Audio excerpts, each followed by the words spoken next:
Okay, this problem says a mole of ideal monoatomic gas. So 1 mole monoatomic gas at 0 degrees and 1 atmosphere is warmed to expand isobarically. What does isobarically mean? Constant pressure. Constant pressure.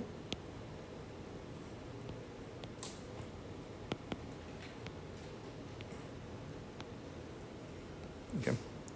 To triple its volume. So the final volume is 3 times the initial volume. And how much heat is transferred during the process? Okay. So how much heat did you add? Here's the question. All right, so this is a constant pressure process, and so the amount of heat added is the number of moles of gas you have, which is 1 mole, times Cp times the rise in temperature. All right, so they give us this Cp, we know Cp. They tell you it's a monoatomic gas. Cv for a monoatomic gas has 3 degrees of freedom. Okay, so it's 3/2 R. And Cp is Cv plus R. So Cp for a monoatomic gas is 5/2 R. All right, so we want to find the heat added. We know the number of moles, we know this. So all we have to do is find the rise in temperature. Okay. Now, this is an isobaric process. So PV equal to N or T. So in this process, pressure is constant. So the change in volume arises from the change in temperature. Okay. So P times delta V is N R delta T. Yeah. Now, what was the change in volume? It was V final minus V initial. So, and the final volume is 3 times the initial volume. Okay. So this is equal to N R delta T. Okay. This is 2 times P, and this was initial pressure.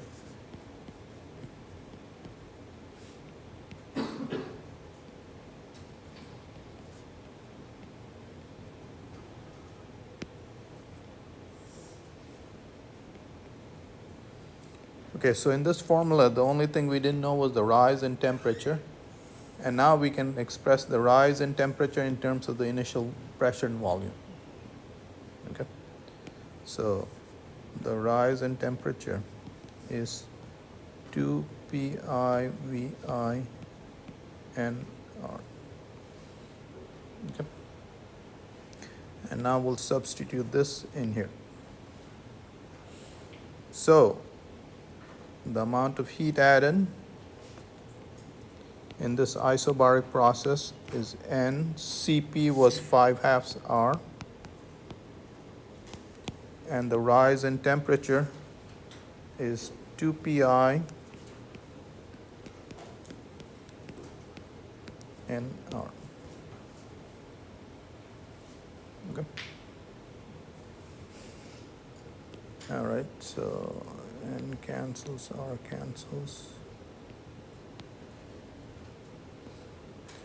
Okay, so this is the amount of heat you've added. 5 times Pi times Vi.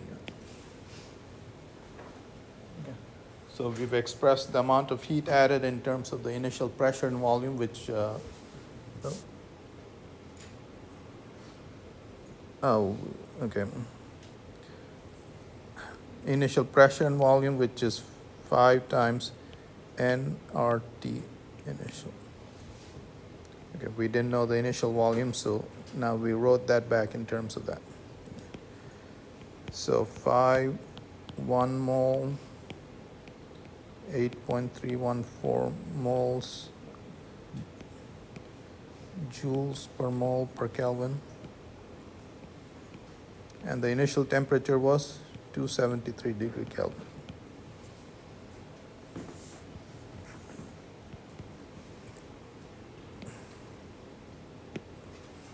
All right. So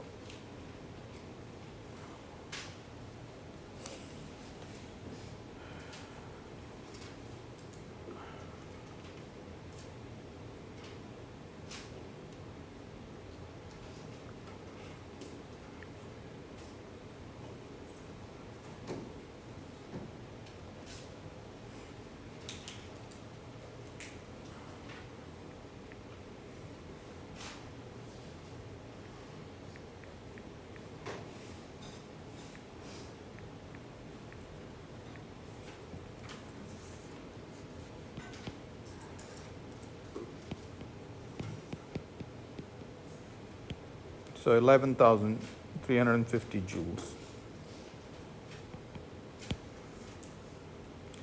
Okay.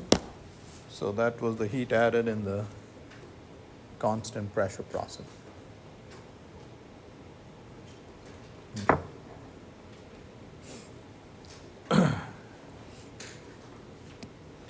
So this problem says an engine with an efficiency of 0.3, so it converts 30% of the heat into work, absorbs 500 joules of heat per cycle. How much heat does it, how much work does it perform per cycle?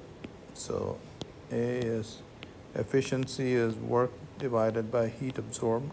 Okay, so the work done is efficiency times, so 0.3 times 500 joules, 150 joules. So that's the amount of work done per cycle. How much heat does it discharge per cycle? Okay, so the amount of heat discharged is the heat absorbed minus the work done. Okay. So anything that is not converted to work is discharged. So this is 500 minus 150, 350 joules.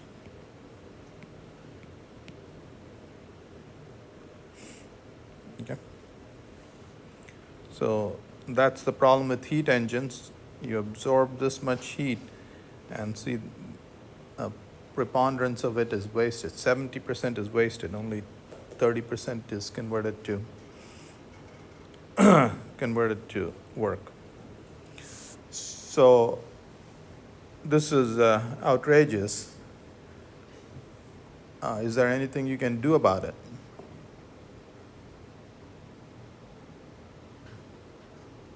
So what they do is they have these cogeneration plants. What they do is, so if you have a coal power plant, let's say, and you have a lot of heat rejected, if this heat can be used in an industrial process, they would do that. Up in the north where it gets cold, in the winter this can be used for heating. Okay, so and that's practical only in high density areas. You know, you can't transport heat from here to Atlanta, let's say, and so on. So those are cogeneration plants. The best thing really is if in a chemical process you need heat and you can use the heat there. Okay. All right. Speaking of coal power, a coal power plant consumes 100,000 kgs of coal per hour and produces 500 megawatts of power. So this is electricity. If the heat of combustion of coal is 30 megajoules per kg, what is the efficiency of the power plant? Okay.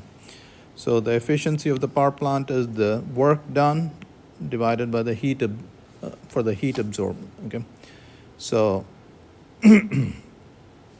and we will calculate the heat absorbed per hour. Okay, so this is equal to work over time divided by QH over time.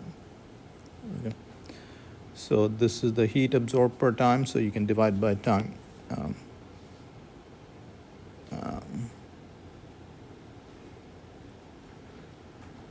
Okay.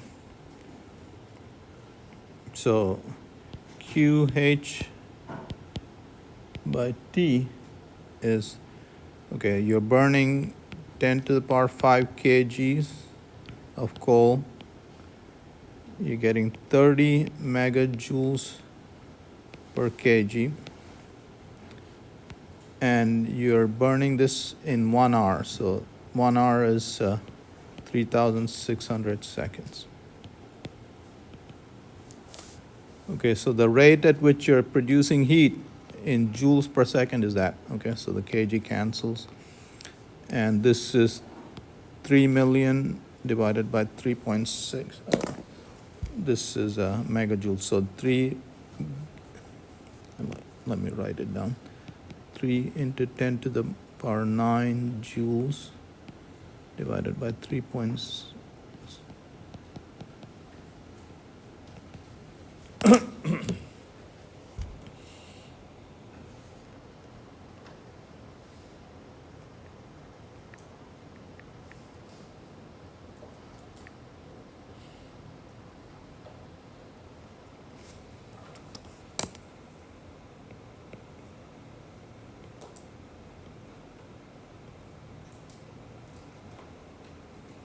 Oh, this is my bad. That's 6, and this is power of 6, so this is power of 12.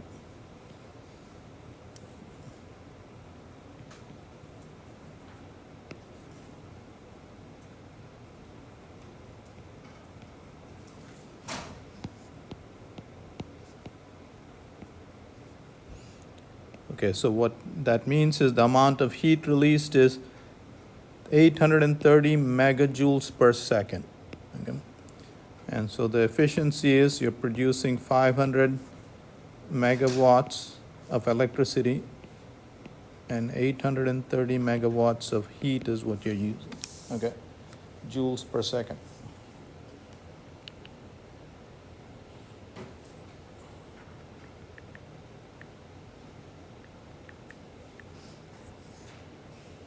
So the efficiency is 0.6. These are not real numbers. The best efficiency is of a coal power plant is 0.4. Okay. So this is really a pipe dream. The numbers are not right.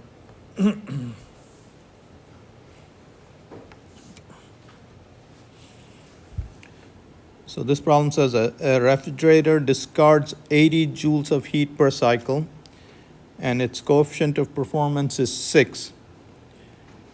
What are the quantities of heat it removes per cycle from a coal reservoir, and the amount of work per cycle required for its operation? Discards 80 joules of heat per cycle. Okay. So QH is 80 joules. QH is so here's a refrigerator. Okay, so this is the cartoon version of this. You're absorbing this much heat. You have to put in work, and QH is the heat you're discarding.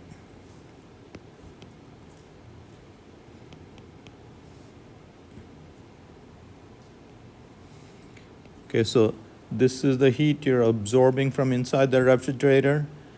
The refrigerator is plugged into the wall, and this is the amount of heat dumped where?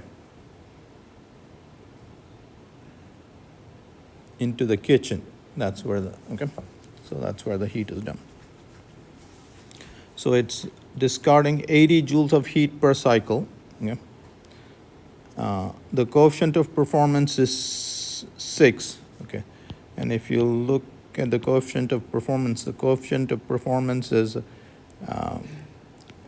QC, how much heat you absorb, divided by the work you did.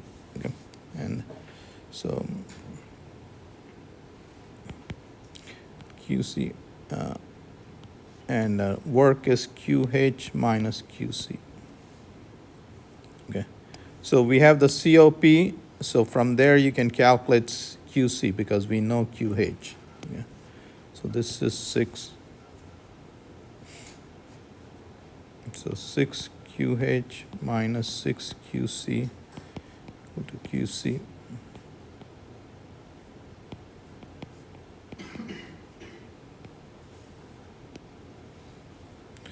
So QC is 6/7.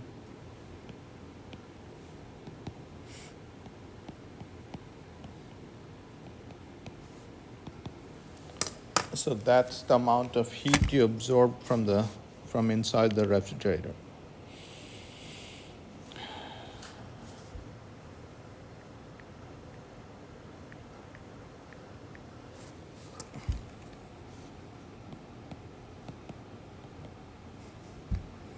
Okay.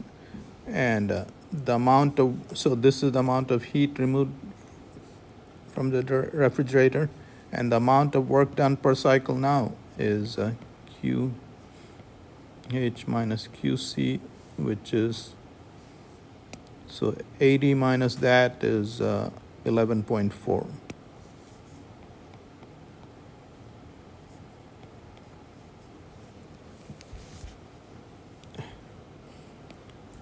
And as a check, I mean, it should work out. You can check and see that 68.6 divided by 11.4 should equal 6. Okay.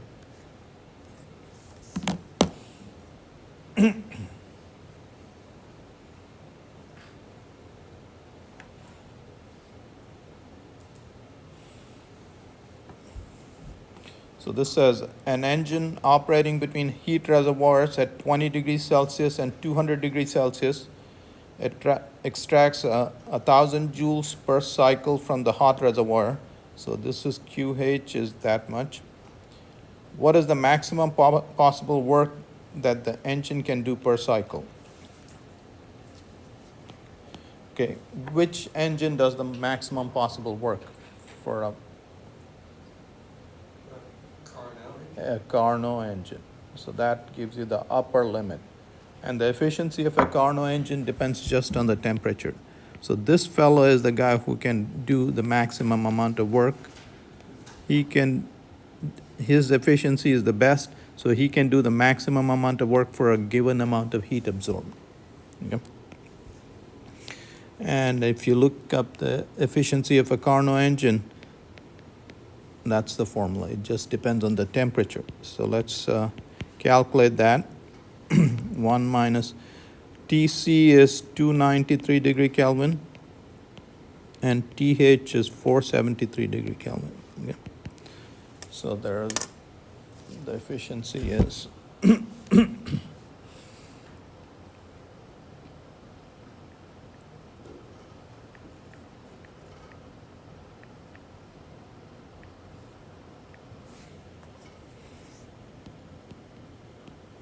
so the Carnot efficiency, even the most efficient heat engine operating between these two temperatures, is only 38%.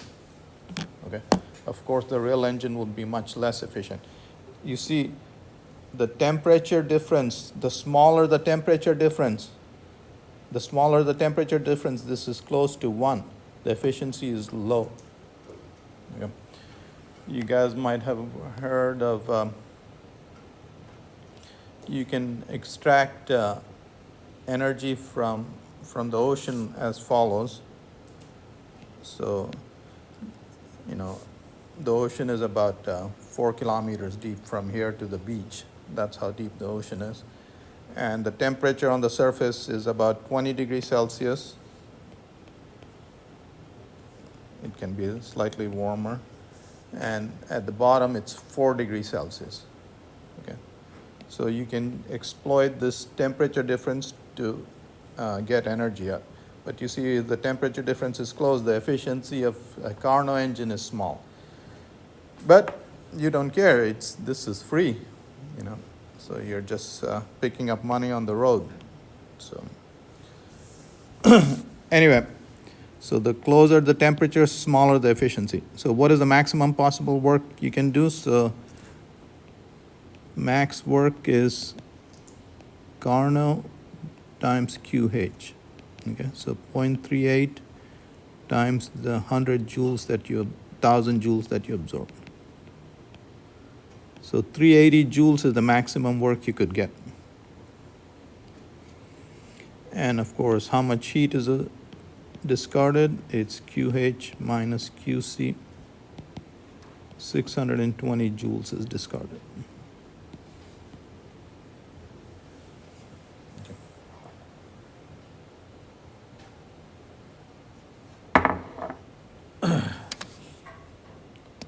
a real engine in this situation probably would be less than 20% efficient.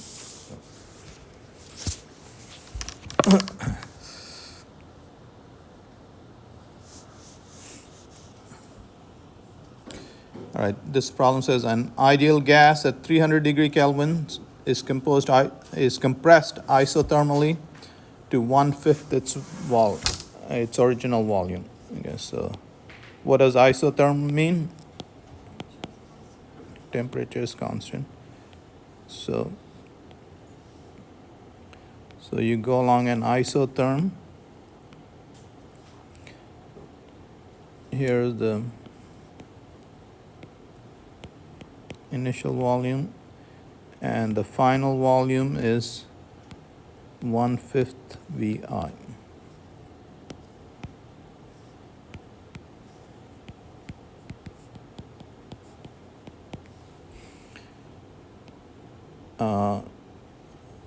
Determine the entropy change per mole of the gas. Okay, so if you look for an isothermal process, we had a formula for entropy change.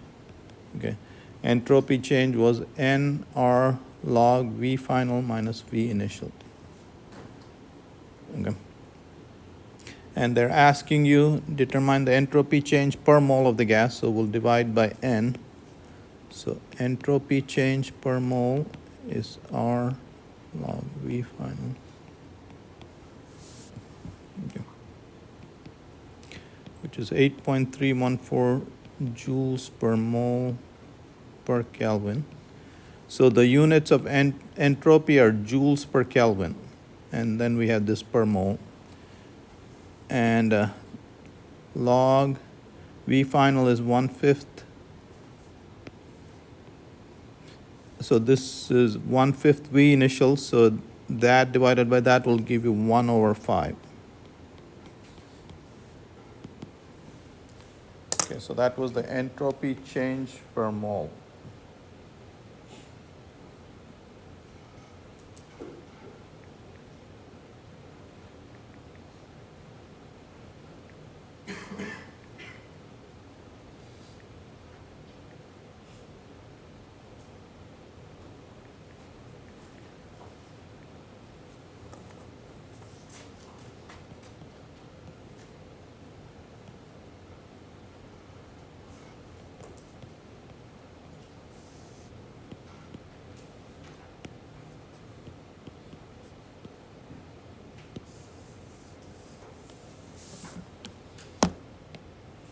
Look at this. Why is the entropy change negative? Very good. It became more ordered. But I thought no process could occur where the entropy decreases. No, okay, so in going, the system went from here to there, and the system's entropy decreased by that much, but the environment's entropy will increase more than that. Okay, it's like when you grow, your entropy is decreasing, but it's at the expense of the universe. Okay. The rest of the universe is the more precise statement.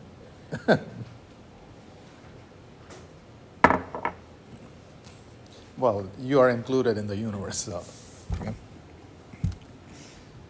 have a question. Yep. How come you have element of 1/5 then? Like, how did you get the element 1/5 for that first question?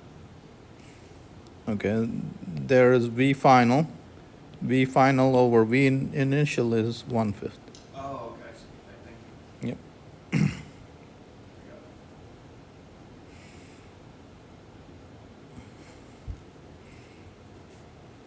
it. Okay, this problem says, what is the entropy change of 10 grams of steam at 100 degrees Celsius when it condenses to water at the same temperature? All right, so we'll do it in different units in calories and grams. Okay, all right, so change in entropy again.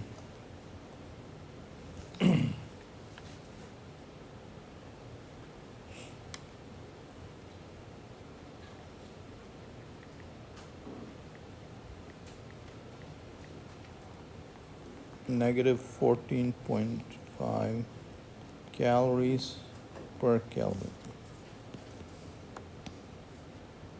Okay, again, the entropy of steam decreased. And why did it decrease? Steam is a more disordered state. Water is more ordered state. Okay? So the entropy decreased. Of course, the entropy of the surrounding increased by more than that. Okay? So,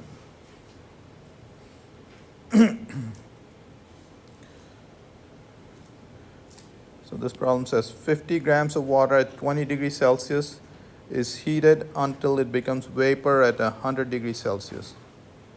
Calculate the change in entropy of the water in the process. Okay.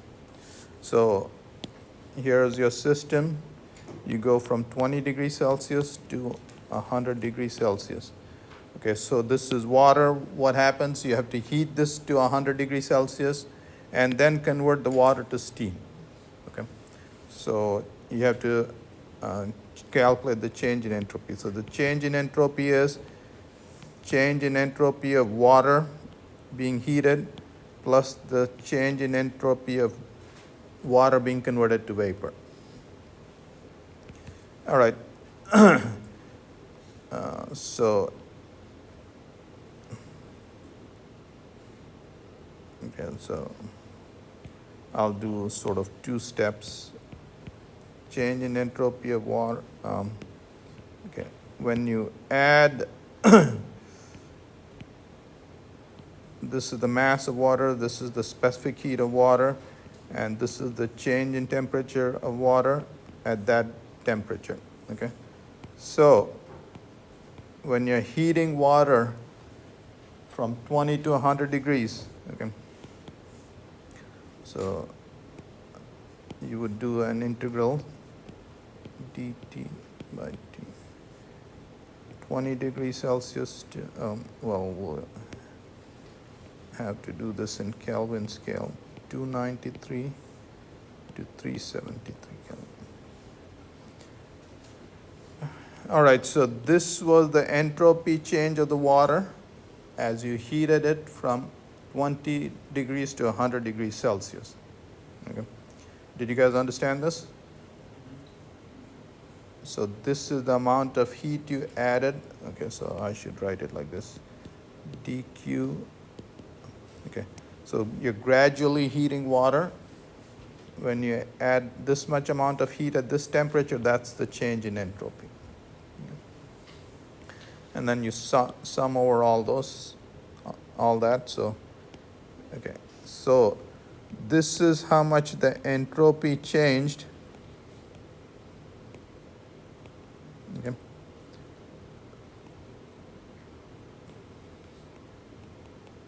When you heated the water. Okay, so mass times specific heat times T final over T initial.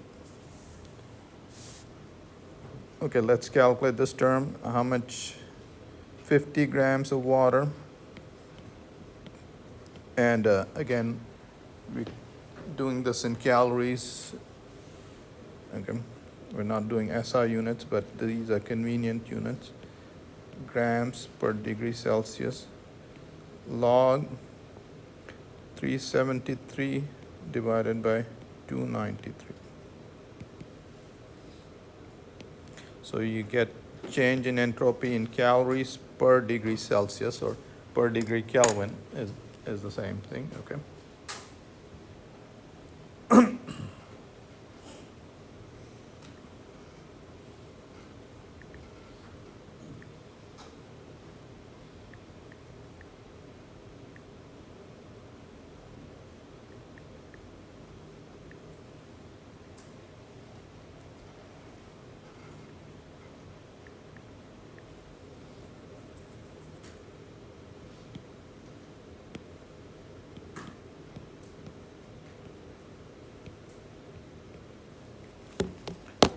All right, so what did we calculate? What is this? Change of temperature of water. I'm sorry? Change of temperature of the water. So change in entropy when you heated 50 grams of water from 20 degrees Celsius to 100 degrees Celsius. That was the change in entropy. Now, what is it that you're going to do? Now you're going to boil this water away. Okay. Now we want to calculate the entropy when it vaporizes. Okay. So the change in entropy when you vaporize the water, it's the amount of heat you add at the temperature. See, while you were heating the water, the temperature was changing, so you had to do an integral. But when you're vaporizing the water, it's happening at the temperature is not changing. Okay, so you don't have to do an integral. So this is just mass times the latent heat of vapor. So the entropy change during vaporization is that. Look at this. This number is almost 5 times bigger than this number. Okay, in this process, you went from 20 to 100 degrees Celsius, but the entropy change was only that much. And when you went into a vapor phase at the same temperature, the entropy changed this much. Why do you think that happened? This number means that the disorder has increased tremendously.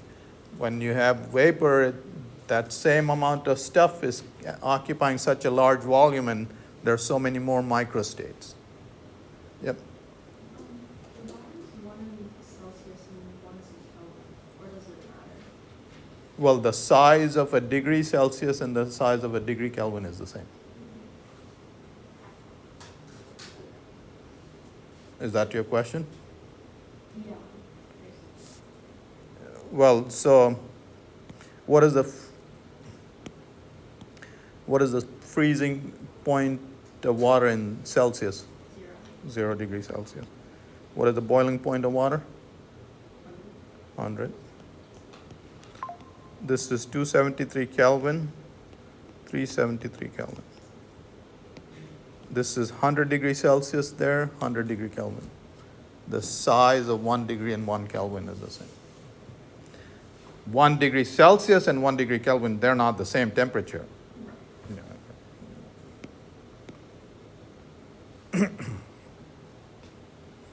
So what this means is per degree rise in Celsius.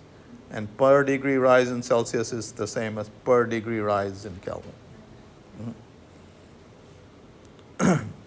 All right, so the total entropy change in going from water to that is 12.1 plus 72.4 calorie per Kelvin. So 84.5 calorie.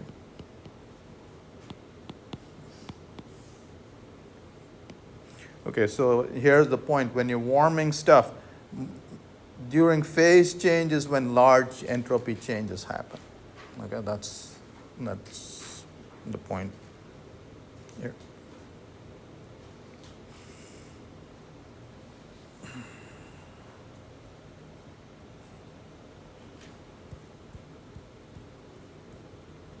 All right, this problem says a 300-watt heat pump operates between the ground, whose temperature is 0 degrees Celsius, and the interior of the house, which is 22 degrees Celsius.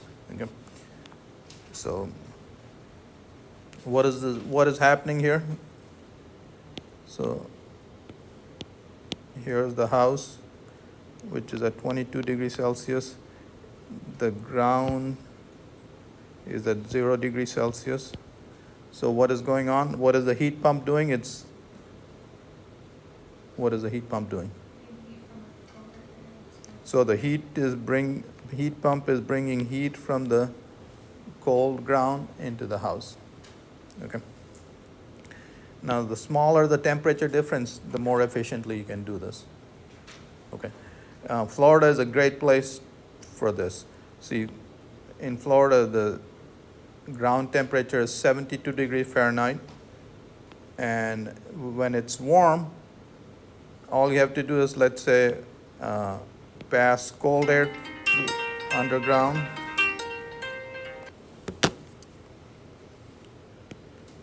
pass hot Florida air through this pipe, it gets cold, and that's air conditioning in the summer. And when it's cold, 40 degrees, well, the ground temperature is still 40, past the cold air, it warms up, and then put it in the house. So Florida is great for that. Okay. The only problem is, the water table is so high. But anyway. All right, so the heat pump,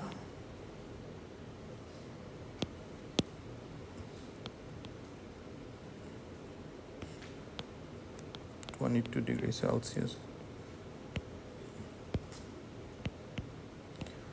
You're bringing in heat from the cold temperature to there.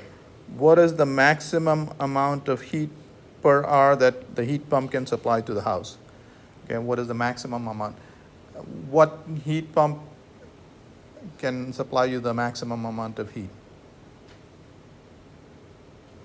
A Carnot heat pump. Okay. Soon as you see the word maximum, you're saying what is the maximum efficiency, and it's a Carnot heat pump. Okay. So what is the coefficient of performance of heat pumps, refrigerators, and all that is how much heat did you absorb from the cold region, and how much work did you have to do? Okay. And COP for a Carnot is QH minus W, QC is, and the warm temperature is 273 plus 22, but the difference in Kelvin scale is the same as difference in the Celsius scale. Okay, so that's 22 Kelvin. So the Carnot efficiency of your heat pump is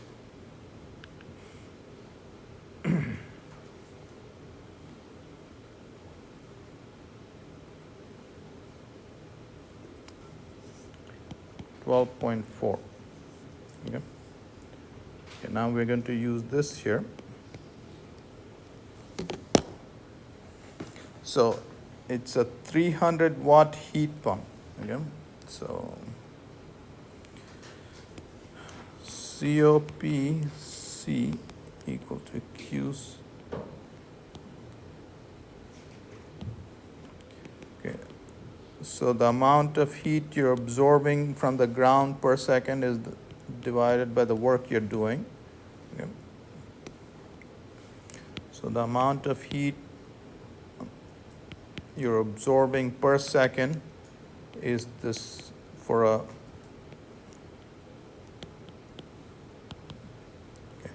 so this was 12.4, and again this is a real one. Heat pump would be, COP would be about half of that. You saw in a previous problem the COP is about 6. Okay, so okay, how much work are you doing per second? That's what this number is. Okay, so that's the amount of electricity you're using. So that's a 300 watt heat pump. Okay. So, and by the way, again, this is the work done, and this is watt. So we're using the same symbol, but we've been doing this all our life, so we don't get confused.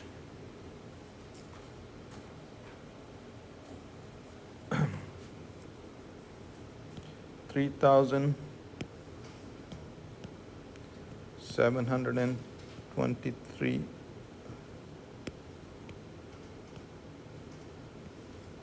watts, joules per second. Okay, what this number is saying is you're absorbing 3,700 joules per second from the ground and dumping it into the house. Okay, so the amount of heat you're dumping into the house is the amount of heat you absorb from the ground plus the work done per second. Okay, so 3,723 plus 300 joules per second. 4,023 joules per second. Okay. But they wanted you to find out how much heat you dumped in 1 hour. Okay, so you multiply that by, this is the amount of heat you dumped in 1 hour, 4,023 joules per second times 3,600 seconds.